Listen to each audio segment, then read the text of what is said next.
Students, कैसे हो बेटा आप सब? आई होप आप सब लोग ठीक हैं। तो आज के इस लेक्चर में स्टार्ट करते हैं बेटा हमारी थर्ड एप्लीकेशन। डायमेंशन एनालिसिस के बारे में हमने पढ़ा था, उसके दो एप्लीकेशन हम प्रीवियस दो वीडियोस में कर चुके हैं। अगर आपने वो अभी तक नहीं देखी है तो फटाफट उनको कंप्लीट करो।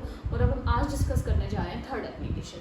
थर्ड एप्लीकेशन क्या है बेटा? Conversion of units. जैसे आपको पता है कि आपके पास SI यूनिट होती है, आपके पास CGS यूनिट होती है, आपके पास MTS यूनिट होती है। मतलब एक ही क्वांटिटी को मेजर करने की और भी बहुत यूनिट होती हैं। इनके अलावा भी बहुत सारी यूनिट्स होती हैं। तो जैसे आपको मान लो एक क्वेश्चन के थ्रू ही हम इसको सॉल्व करेंगे, स्टार्ट करेंगे। देखिए जैसे मान लो मैं सबसे पहले इजी क्वेश्चन लिखती हूँ एक आपके पास कि आपको पता है कि SI यूनिट ऑफ फोर्स वो क्या है? न्यूटन। और CGS यूनिट क्या है? डायन। अब आपको पता होना चाहिए कि 1 newton is equal to how many dyne. ये क्वेश्चन दे दिया आपको, मतलब न्यूटन से डायन में जाना है, ठीक है ना। आपको वैल्यू पता है कि आपका फोर्स 1 न्यूटन है, पर आप न्यूटन में आंसर नहीं देना चाहते, आप डायन में आंसर देना चाहते हैं। तो इसका मतलब क्या होगा कि आप इस यूनिट से इस यूनिट के ऊपर जाना चाहते हैं। क्लियर हो गया इतना? ठीक है। अब देखो, अब इसी को बोलते हैं हम कि इस एप्लीकेशन में हम न्यूटन से किस में कन्वर्जन सीखेंगे? डायन में कन्वर्जन सीखेंगे। तो यहाँ पे बेटा आपके पास एक फैक्ट यूज हो रहा है, वो ध्यान से सुनिए। देखो अब आपको ये पता है कि आपने बिल्कुल स्टार्टिंग में जब टॉपिक पढ़ा था मेजरमेंट क्या होता है, तब वहाँ पे देखा होगा कि भाई मान लो ये मार्कर है, इस मार्कर की लेंथ है। अगर आप मान लो सेंटीमीटर में मेजर कर रहे हो, सपोज करो आंसर आता है 10, तो मैं लिख देती हूँ 10 सेंटीमीटर। लेकिन मान लो अगर आप इसी को मिलीमीटर में मेजर कर रहे हो तो आपका आंसर आ गया 100 मिलीमीटर। एक बात बताओ, आपने क्या किया? आपने ये एक यूनिट ली थी, ये फर्स्ट तरीके की यूनिट थी, फिर आपने दूसरे यूनिट को यूज करना पसंद किया। जब आपने फर्स्ट यूनिट के अंदर मेजरमेंट किया तो आपके पास एक न्यूमेरिकल वैल्यू आई 10, लेकिन जब आपने यूनिट चेंज कर दी तो आपकी न्यूमेरिकल वैल्यू भी चेंज हो गई। तो ऑब्वियस सी बात है, यहाँ पे हमारा फोर्स 1 न्यूटन है, लेकिन हमारे पास डायन में आंसर 1 थोड़ी ना आएगा। आपने यूनिट को चेंज किया है तो आपका क्या होगा?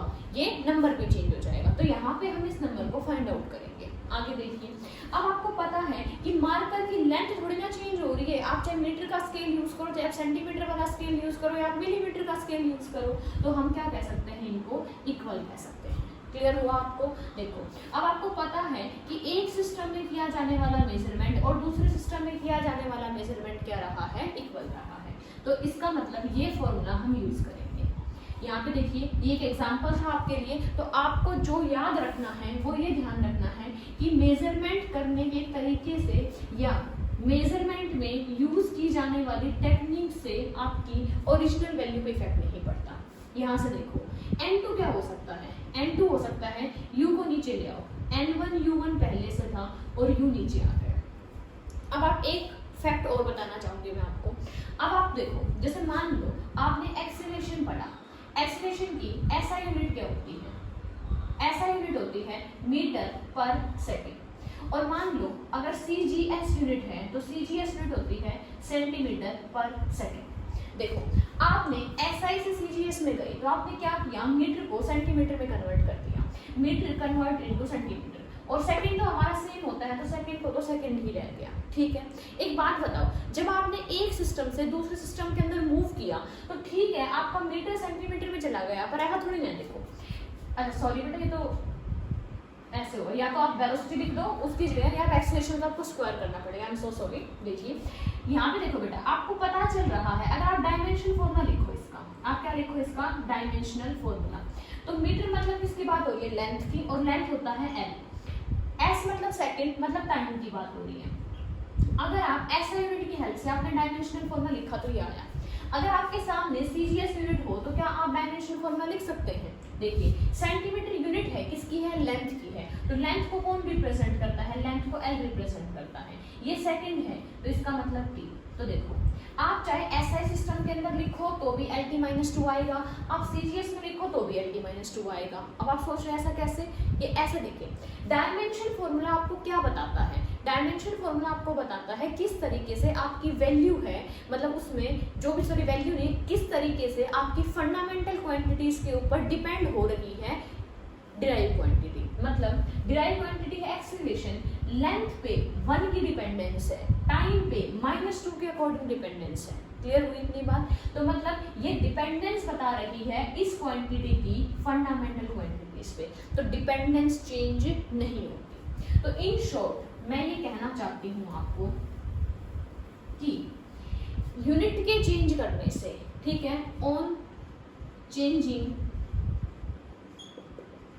Unit dimension formula does not change. Dimension formula क्या नहीं हो सकता? चेंज नहीं हो सकता। या फिर आप ये भी कह सकते हैं कि डिपेंडेंस ऑफ डिराइव्ड क्वांटिटी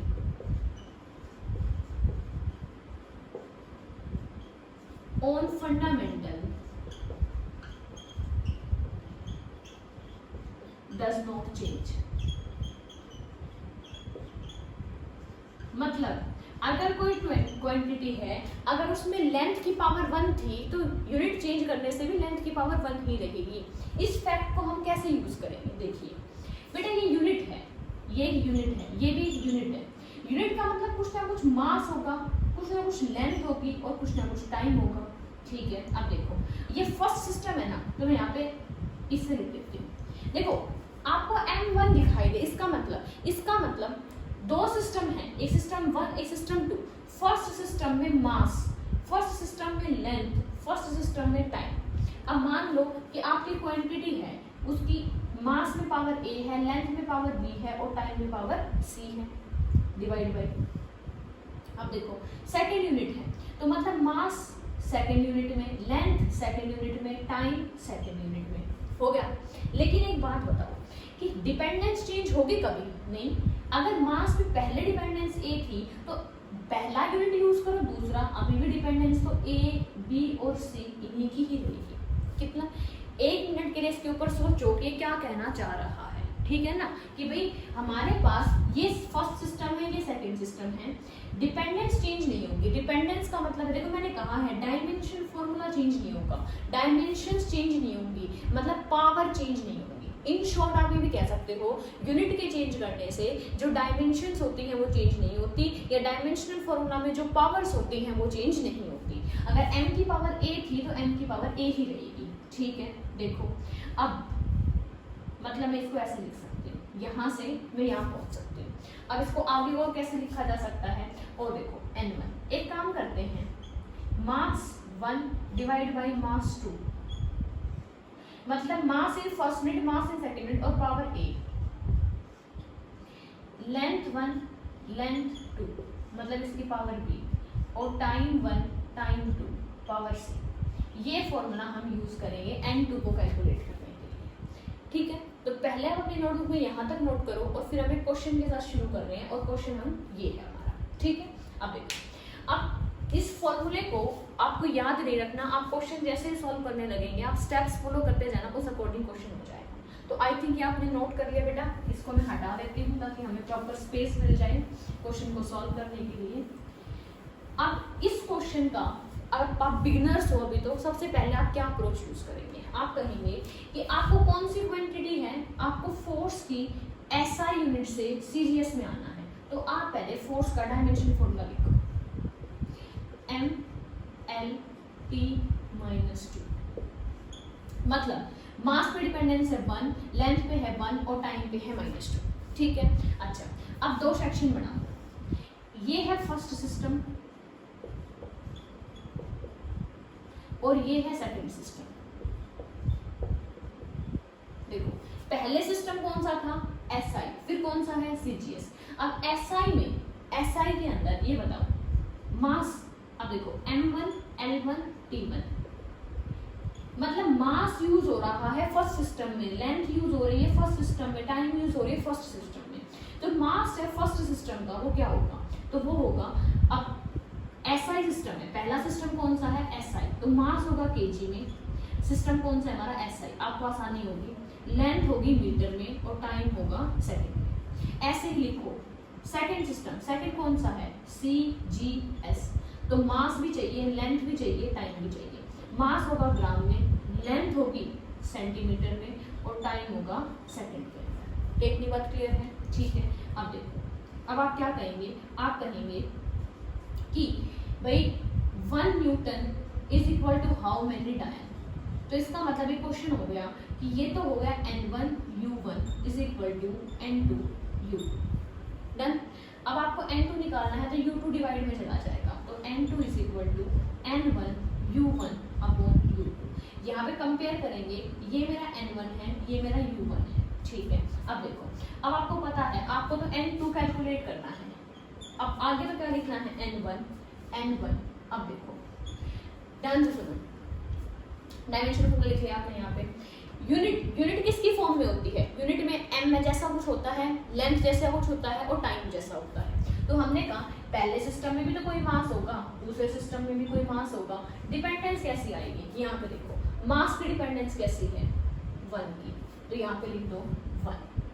दूसरा देखो, फर्स्ट सिस्टम में लेंथ होगी, सेकेंड सिस्टम में लेंथ होगी, अब लेंथ की डिपेंडेंस कैसी है 1, इस क्वेश्चन में लेंथ की डिपेंडेंस है 1। फिर देखो फर्स्ट सिस्टम में टाइम होगा, सेकेंड सिस्टम में भी तो टाइम होगा, लेकिन टाइम पे डिपेंडेंस कैसी होगी -2। अब देखो N1 की वैल्यू है 1। अब एक बात बताओ, N1 क्या है, फर्स्ट सिस्टम में यूज क्या हो रहा है किलोग्राम, सेकेंड सिस्टम में यूज क्या हो रहा है ग्राम, फर्स्ट सिस्टम में लेंथ क्या है मीटर, सेकेंड में क्या है सेंटीमीटर। अब देखो नेक्स्ट के अंदर फर्स्ट में टाइम है सेकेंड में टाइम है सेकेंड। अब इसको आगे कैसे सॉल्व करेंगे, बहुत आसान है, ग्राम को किलोग्राम में कन्वर्ट करना है, किलोग्राम को ग्राम। हमें पता है 1 kg equal to 1000 gram, power 1 100 centimetre upon centimetre, second upon second, ठीक है। ग्राम से gram cancel, centimetre centimetre cancel, second से सेकेंड कैंसिल, ये आया 1000 पावर 1, 100 पावर 1 थी और 1 पावर -2। अब पावर को प्लस बनाने के लिए रेसिप्रोकल करना होता है। अब देखिए रेसिप्रोकल क्या करोगे, ये तो 1/1 है ना, तो 1/1 का रेसिप्रोकल भी 1 ही होगा, तो हम यहाँ कहेंगे देखो 1000 मल्टीप्लाई बाय 100 और रेसिप्रोकल होकर ये 1 ही रहेगा, तो यहाँ पे आएगा 10 की पावर 5। तो हम कह सकते हैं 1 न्यूटन इज इक्वल टू 10 की पावर 5 टाइम। क्लियर हुआ? तो आई थिंक आपको क्वेश्चन अच्छे से समझ आया होगा। स्टेप समझने हैं आपको, आप अपना फॉर्मूला लिखो। डायमेंशन फॉर्मूला क्यों लिखवाया गया, इससे आपको मास की डिपेंडेंस पता चल गई, इससे आपको लेंथ की डिपेंडेंस पता चल गई, इससे आपको टाइम की डिपेंडेंस, क्योंकि आपको यहाँ पे पावर यूज करनी है, मास पे कैसी पावर है, लेंथ पे कैसी है, टाइम पे कैसे, वो डायमेंशन फॉर्मूला से पता चलेगा। ये हमारा क्वेश्चन नंबर 1 था। अब हम अपना सेकंड क्वेश्चन करेंगे। कोई भी क्वेश्चन कर सकते हैं आप, जैसे आपका मन करे। जैसे देखो, अगर हम एनर्जी की बात करें तो एनर्जी में एसआई सिस्टम में यूनिट होती है जूल और सीजीएस में वैल्यू होती है अर्ग, ERG बोलते हैं बेटा इसको। एसआई सिस्टम में वैल्यू क्या होती है, अर्ग होती है। तो हम इसको कन्वर्ट करना सीखते हैं, देखो कैसे होगा। हम ये कहेंगे कि नेक्स्ट क्वेश्चन है आपके लिए, क्वेश्चन ही हुआ एक तरीके से कि 1 joule is equal to how many erg. आपको ये पता है जूल जो है वो एसआई सिस्टम है, अर्ग जो है वो CGS सिस्टम है। मतलब आप SI से कहाँ कन्वर्ट कर रहे हो, CGS में कन्वर्ट कर रहे हो, ठीक है। तो पहले तो आप वीडियो को पॉज करेंगे और एक बार आप खुद से ट्राई करेंगे और फिर उसके बाद आप सॉल्यूशंस देखेंगे, ठीक है। तो देखिए अब एक बात बताओ, फिर से कॉलम लेते हैं। जूल मतलब किसकी बात हो रही है, एनर्जी की। अगर मैं एनर्जी को E से रिप्रेजेंट कर दूं तो इसका डायमेंशन फॉर्मूला क्या होगा, इसका डायमेंशन फॉर्मूला होता है mL2T-2। डन। अच्छा ठीक है, दो सिस्टम की बात हो रही है, एक मेरे पास फर्स्ट सिस्टम और एक ऐसे ही मेरे पास सेकंड सिस्टम। फर्स्ट सिस्टम के अंदर एसआई सिस्टम है, ये एसआई ये सीजीएस, CGS। अब देखिए यहाँ पे भी कुछ मास होगा, लेंथ होगी, टाइम होगा, यहाँ पे भी मास होगा, लेंथ होगी, टाइम होगा। अब देखिए ऐसा सिस्टम में मास होता है kg में, यहाँ पे मीटर में लेंथ, टाइम सेकंड में। यहाँ पे मास होता है ग्राम में, यहाँ होता है सेंटीमीटर और यहाँ होता है सेकंड। शायद आप में से किसी के दिमाग में ये बात आई होगी कि मैम जैसे हमें क्या लिखना पड़ रहा है, हमें क्वेश्चन को सॉल्व करते टाइम m1 l1 t1 की जरूरत पड़ती है, m2 l2 t2। What is m1? m1 का मतलब है बेटा कि आप जो फर्स्ट सिस्टम यूज कर रहे हैं उसमें लेंथ मास की जगह क्या यूज करेंगे, किलोग्राम करेंगे, ग्राम करेंगे, पाउंड्स करेंगे, टन करेंगे, क्विंटल करेंगे, सोलर मास यूज करेंगे, क्या यूज करेंगे। m2 का मतलब है कि मास यूज करेंगे सेकंड सिस्टम के अंदर क्या। तो आपको पता है कि भाई मैम ये तो जूल जो है वो तो ऐसा ही है, अर्ग है वो सीजीएस है, तो हम सीजीएस में लिख सकते हैं ग्राम सेंटीमीटर सेकंड। क्या इसके अलावा कोई दे दे तो उसमें आपको डिपेंडेंस बताएगा। इसके क्वेश्चन हम अभी करेंगे। देखो अब एक बात बताओ, नेक्स्ट स्टेप क्या था? नेक्स्ट स्टेप था n1u1 is equal to n2u2। आपको तो n2 निकालना है, डिवाइड में लेके जाओ, ठीक है। अब देखो अब हम कहेंगे n2 निकालना है, n1 कहाँ से आएगा? ये रहा n1, ये क्या है मेरा n1, तो n1 तो है 1। नेक्स्ट स्टेप क्या होता है? पहले का मास दूसरे का मास, पहले की लेंथ दूसरे की लेंथ, पहले का टाइम दूसरे का टाइम, और इनकी पावर कहाँ से पता चलेगी? डायमेंशन फॉर्मूले से। मास की पावर 1, लेंथ की पावर 2, टाइम की पावर -2, ठीक है। उठ करो, देखो n2 निकालना चाहते हो 1। आगे देखिए बेटा, यहाँ पे m1 m2, तो m1 क्या है? किलोग्राम, दूसरा सिस्टम क्या है? ग्राम, पावर कितनी है? 1। पहले सिस्टम में लेंथ मीटर, दूसरे सिस्टम में सेंटीमीटर, पावर कितनी है लेंथ की? 2। पहले सिस्टम में सेकंड, सेकंड सिस्टम में सेकंड, पावर कितनी है? -2। हो गया। अब देखो फिर से वही कन्वर्ट करना है हमें, तो 1000 gram upon gram, 100 centimetre upon centimetre, लेकिन power 2, second upon second, power -2, gram से ग्राम कैंसिल। अब देखिए क्या बचा? 1000 पावर 1, ये 100 पावर 2, 1 अपॉन 1 पावर -2। रेसिप्रोकल कर दो तो भी 1 आएगा, 1 की पावर कुछ भी हो 1 आएगा।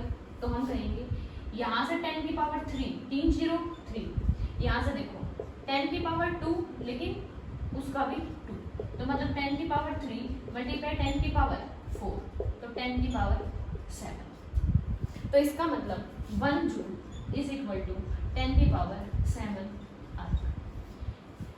मतलब आप सीजीएस से एसआई में या एसआई से सीजीएस में कन्वर्ट करना सीख चुके हैं, ठीक है। क्लियर हुआ? इतनी बात समझ आई आपको कि अगर आपको एसआई सिस्टम गिवन है या आपको सीजीएस सिस्टम गिवन है तो आप उसमें कन्वर्ट कर सकते हैं। क्या इसके अलावा आपके पास और भी इंफॉर्मेशन है? जैसे मैं अभी आपको बता रही थी, जरूरी तो नहीं ना एसआई से हम दूसरा सिस्टम कहाँ जाएं, सीजीएस में जाएं, इसके अलावा भी तो हम कहीं जा सकते हैं ना। तो उसके अलावा हम कैसे?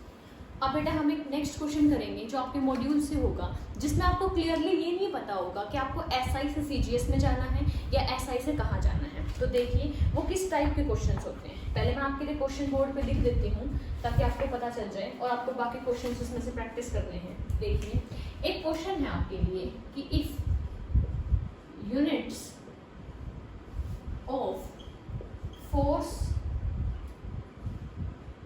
And length are double, then find units of energy। देखिए बेटा अभी तक हम जो भी क्वेश्चंस कर रहे थे उसके अंदर हम डायमेंशन फॉर्मूला का यूज कर रहे थे, बट इस क्वेश्चन से पहले आपको एक क्वेश्चन और ट्राई करना है ताकि इसमें जो कॉन्सेप्ट यूज होगा उस पर आप प्रैक्टिस कर सकें। देखिए अब ये कहता है आपके पास, आपके लिए क्वेश्चन है कि यंग्स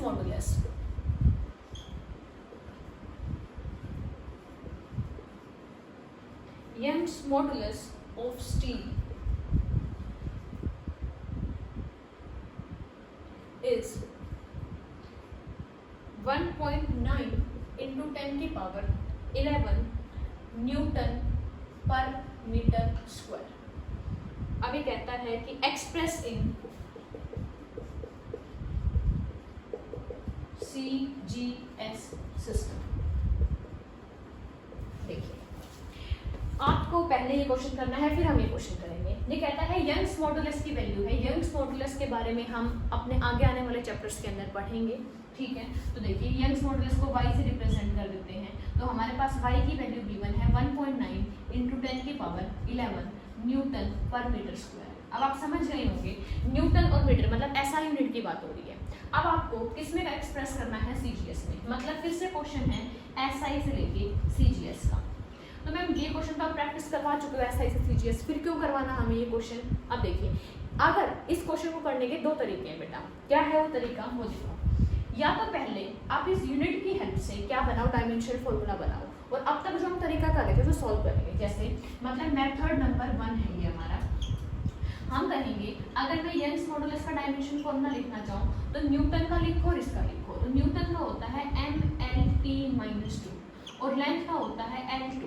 तो देखो यहाँ से L से एक L कैंसिल, ये बना mt-2 और अपॉन में L, जिसको मैं और अच्छे से लिख सकती हूँ कि mL-1t-2। अब आपको तो बेटा क्वेश्चन फटाफट करने हैं तो जल्दी जल्दी करने की कोशिश करो। देखो आप कहोगे n2 कैसे आता है, n1 आता है। पहले सिस्टम का मास लिखना होता है, दूसरे का लिखना होता है, और उसकी पावर लेते हैं डायमेंशन फॉर्मूला से, तो पावर आ गई 1। नेक्स्ट है लेंथ और दूसरी लेंथ, और पावर लेते हैं यहाँ से, फिर टाइम और नेक्स्ट टाइम, फर्स्ट का और सेकंड का, और पावर लेते हैं यहाँ से, ठीक है। इस तरीके से आप 2 क्वेश्चन प्रैक्टिस कर चुके हैं, तो और भी करेंगे। तो हो गया इतना। दूसरा तरीका क्या है, इसमें तो क्या है आपको यंग्स मॉडुलस में पहले क्या निकालना पड़ा, डायमेंशनल फॉर्मूला। क्या हम बिना डायमेंशनल फॉर्मूला निकाल के कर सकते हैं, बिल्कुल कर सकते हैं, क्योंकि डिपेंडेंस चेंज नहीं होती। देखो यहाँ पे मास की पावर 1 है, चाहे एसआई हो चाहे सीजीएस हो, मास की पावर तो 1 रहेगी। अब यहाँ पे देखो न्यूटन किसकी यूनिट है, फोर्स की यूनिट है। न्यूटन किसकी यूनिट है, फोर्स की यूनिट है। मीटर किसकी यूनिट है, मीटर जो है वो लेंथ की यूनिट है। तो अब आपको सीजीएस में जाना है, मतलब न्यूटन तो किस में बन जाएगा, डायन में, और लेंथ किस में बन जाएगी, सेंटीमीटर में। क्या आपको ये बात पता है ना, ठीक है। हम सेम फॉर्मूला अप्लाई करेंगे, ध्यान से सुनो। हम कहेंगे n1u1 = n2u2, मतलब n2 = n1u1/u2। क्लियर हुई बात, ठीक है। लेकिन हम u1 में इस बार ml और t का यूज नहीं करेंगे, तो किसका यूज करेंगे, फर्स्ट यूनिट। पहला सिस्टम कौन सा है, ये वाला। इसमें कौन कौन यूज हो रहा है, इसमें फोर्स और लेंथ। तो आप देखो लिखो, एक तो फोर्स यूज हो रहा है और एक लेंथ यूज हो रही है। फोर्स न्यूटन की पावर कितनी है 1, तो फोर्स की पावर कितनी है 1। लेंथ की पावर देखो अपॉन में है तो -2 बनेगी। क्लियर हुआ, ठीक है। देखो ये था फर्स्ट सिस्टम का फोर्स और ये फर्स्ट सिस्टम की लेंथ।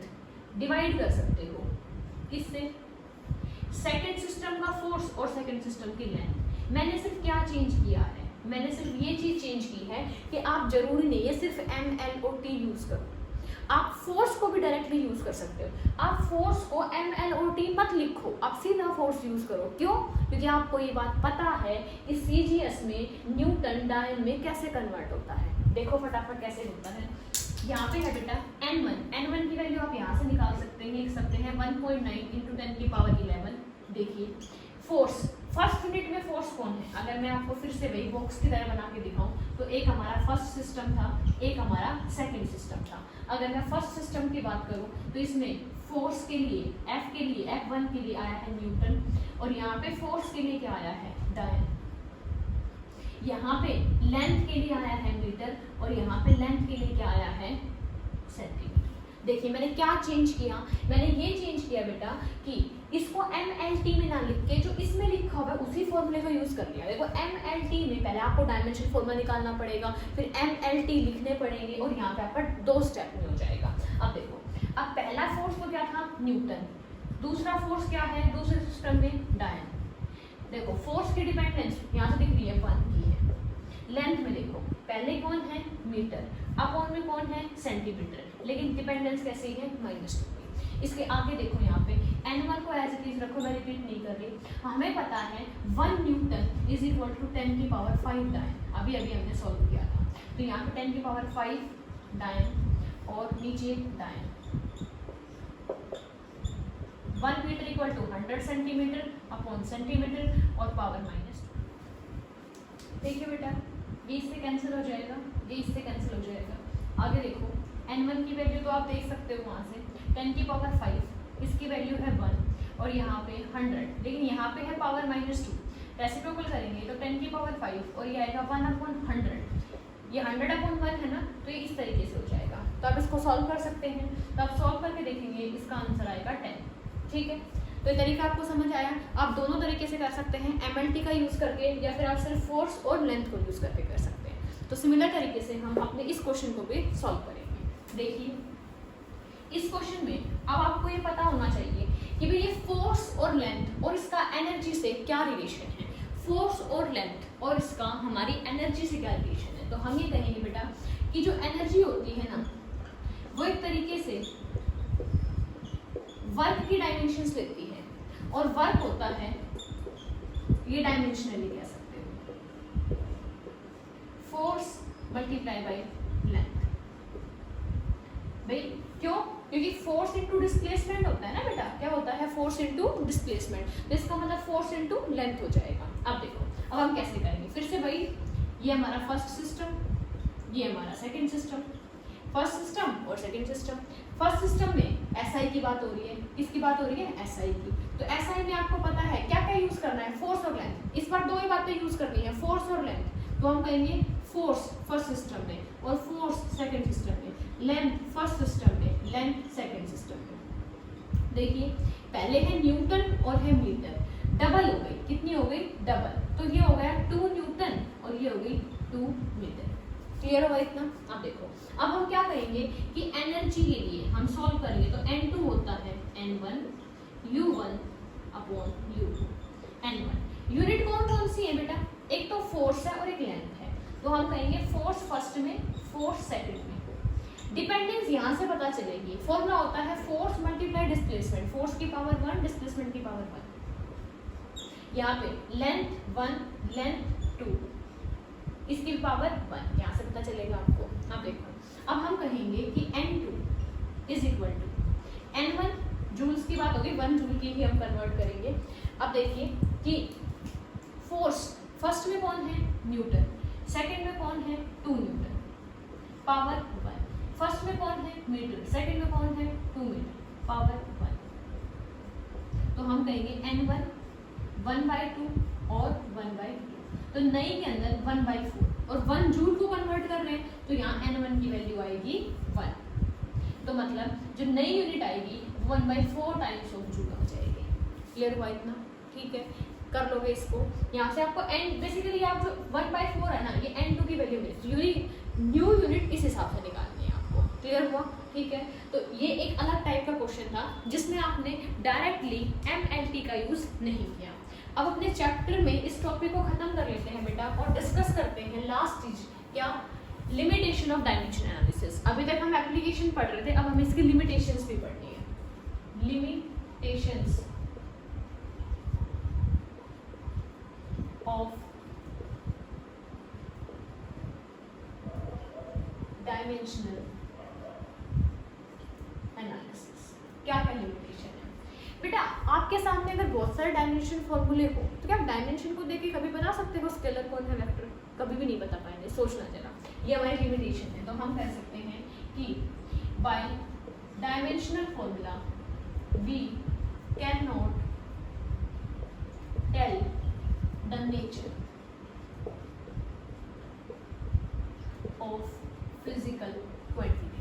नेचर नहीं बता सकते। और क्या प्रॉब्लम है? और देखिए प्रॉब्लम क्या हो सकती है।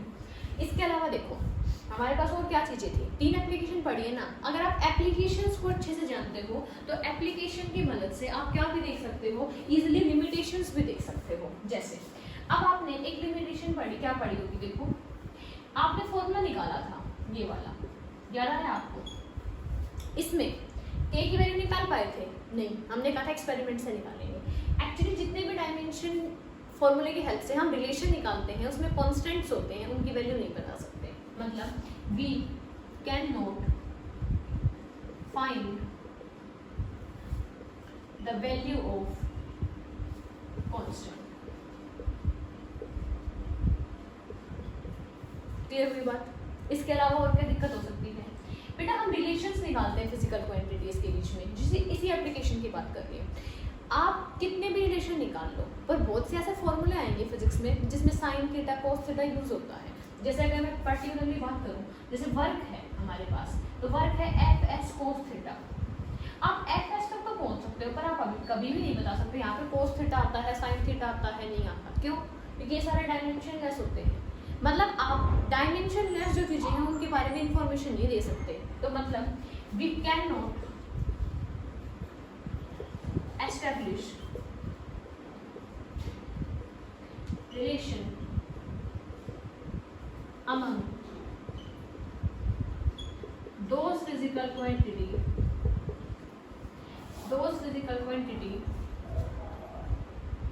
या फिर we cannot relation among those physical quantity whose formula contain some dimensionless constant।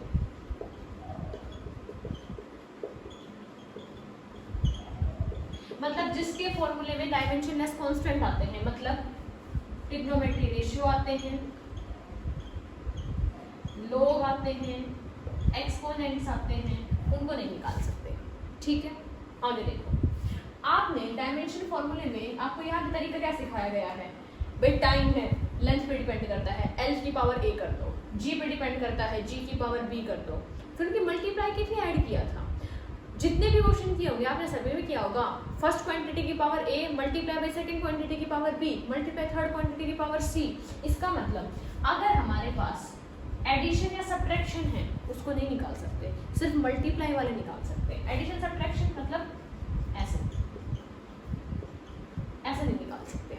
ठीक है, ये सिर्फ मल्टीप्लाई होता है, अलग बात होती है। इसी पूरा फॉर्मूला प्लस माइनस में आता है तो उसको नहीं निकाल सकते। तो हम कहेंगे कि we can not establish a relation, ये सेम चीज रिपीट करनी है आपको, among those physical quantity which involve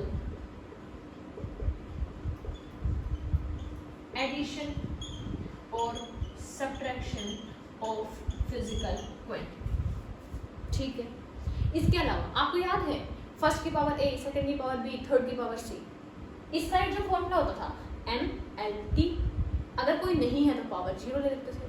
तो कितनी पावर, कितनी इक्वेशन बनती थी? एक m की पावर इक्वेट करने से, एक l की पावर इक्वेट करने से, एक t की पावर इक्वेट करने से। 3 से ज़्यादा का निकाल सकते हैं? नहीं। तो हम कह सकते हैं कि हम वो एस्टेब्लिश नहीं कर सकते relation which involves relation among those physical quantity, या फिर we can not establish relation between relation among more than 3 physical quantity. अगर 3 से ज्यादा फिजिकल क्वांटिटी हैं उनके बीच में रिलेशन नहीं निकाल सकते। अब एक और चीज देखो, ये बताओ इक्वेशन सही है ना? ठीक है, हटा दो। अब बताओ इक्वेशन सही है? कह रहे हो कैसे सही हो सकती है? हाफ आता है। डायमेंशन के अकॉर्डिंग चेक करके बताओ। डायमेंशन के अकॉर्डिंग चेक करते हैं। ये होता है LT - 1, ये होता है T, कैंसिल L। ये क्या होता है? LT - 2, T2 cancel L। क्या दिखा आपको? आपको ये दिखा कि UT का डायमेंशन भी क्या आया? UT का डायमेंशन भी आया L, इसका भी आया L, मतलब L में L ऐड हो सकता है, यहाँ पे भी है L। तो डायमेंशन के हिसाब से कैसी है? करेक्ट है। आप तो कह रहे थे नहीं है, हाफ लगाओ नहीं लगाओ कोई फर्क ही नहीं पड़ रहा डायमेंशन के हिसाब से। तो मतलब डायमेंशन के हिसाब से ये इक्वेशन सही है, इससे आंसर निकालो, सही आएगा?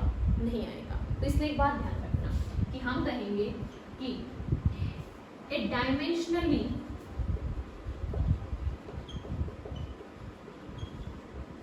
करेक्ट इक्वेशन में नॉट गिव करेक्ट रिजल्ट। मतलब अगर कोई इक्वेशन डायमेंशन के हिसाब से सही है तो ये मत मान लेना कि वो आंसर भी सही देगी।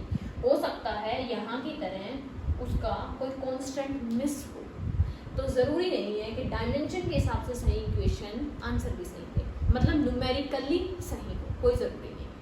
तो बेटा ये हमारा डायमेंशन का टॉपिक था। अब हम नेक्स्ट लेक्चर के अंदर एक नया टॉपिक पढ़ेंगे, एरर्स। तब तक आपको इसके क्वेश्चंस प्रैक्टिस करने हैं और उसको अच्छे से पढ़ना है। कोई प्रॉब्लम आती है तो आप कभी भी मेरे से कॉन्टैक्ट कर सकते हैं।